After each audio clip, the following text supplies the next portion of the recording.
अचूक नियोजन, कुशल संघटन कौशल्य, कठोर मेहनत, धडाडी, सर्वांना सोबत घेऊन जाण्याची आपली वृत्ती आणि प्रत्येक कामाला शेवटपर्यंत घेऊन जाण्याची आपली धमक म्हणून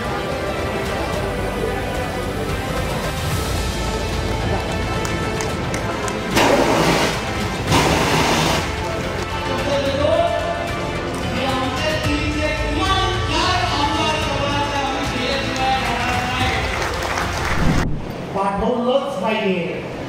आणि मी आपल्या सर्वांच्या वतीने केंद्रीय नेतृत्वाचं खरं तर फार फार आभार मानतो. आपण सर्वजण ही लढाई अजून संपली नाही. खरं तर ही लढाई उजव्या आणि डाव्या विचारसरणीची असणारी लढाई आहे. आणि ही लढाई लढत असताना या उजव्या विचारांमध्ये अनेकांना सामावून घेणं हेच तर मोठं कौशल्य आहे. इथे कोणीही कोणाचा प्रतिस्पर्धी नाही, परंतु त्या प्रत्येकाला डाव्या विचाराला तुम्हाला आम्हाला सर्वांना उजव्या विचाराकडे नेणं हे अत्यंत गरजेचं आहे. मला तो दिवस आठवतो नियमात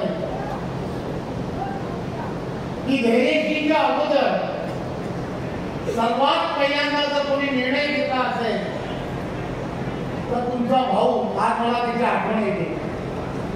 तो मला सहजपणे म्हणायचा की धैर्यशील दादा ऐकला नाही ना तर मी आहे. आज तो आमच्यामध्ये नाही, परंतु तो दिवसभर घरात वापरत असतील की असे असंख्य कार्यकर्ते की त्या डाव्या विचारसरणीमध्ये काम करतायत, काही नाईलाजास्तव करतायत.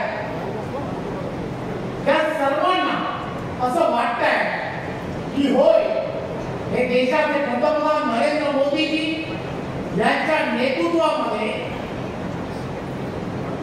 येणाऱ्या काळामध्ये या देशाला परमवैभव प्राप्त जर करायचं असेल, शेतकरी, कष्टकरी यांना खऱ्या अर्थाने जर प्रकाशाच्या झोतामध्ये, विकासाच्या प्रवाहामध्ये जर आणायचं असेल तर आम्हाला सात उजव्या विचाराबरोबरच गेलं पाहिजे.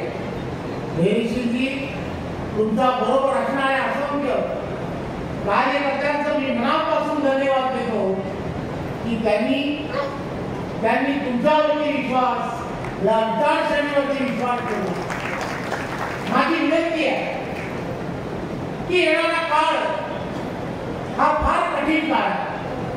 त्या कठीण काळामध्ये आव्हानं अनेक आहेत आणि या आव्हानाला सामोरं जाणं हे कसं गेलं पाहिजे, कशा पद्धतीने गेलं पाहिजे, तर आमचे नेते, आमचे संस्थापक रामभाऊ मालकीनी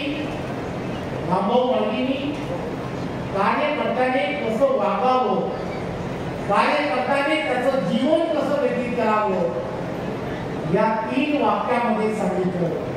आणि ती 3 वाक्य अशी होती की कार्यकर्त्याच्या पायामध्ये भिंगरी असली पाहिजे, कार्यकर्त्याच्या डोक्यावरती बर्फ असला पाहिजे आणि त्याच्या तोंडावरती गळेवरती साखर असली पाहिजे. हे सर्व गुण धैर्यशीलजी तुमच्यामध्ये एकदम जुळले. मला खात्री आहे आज ही संधी तुम्हाला मिळाली आहे. या संधीला आपण नक्कीच उजवून ठेवाल. आज जो विश्वास देवेंद्रजी, बावनकुळेजी आणि अमितजींनी तुमच्यावरती ठेवलाय, मला खात्री आहे की या विश्वासाला आपण कुठे तडा जाऊ देणार नाही.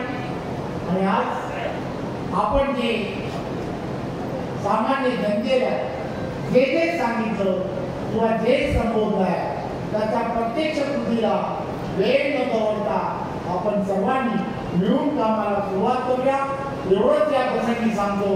आणि पुन्हा एकदा धैर्यशीलता आणि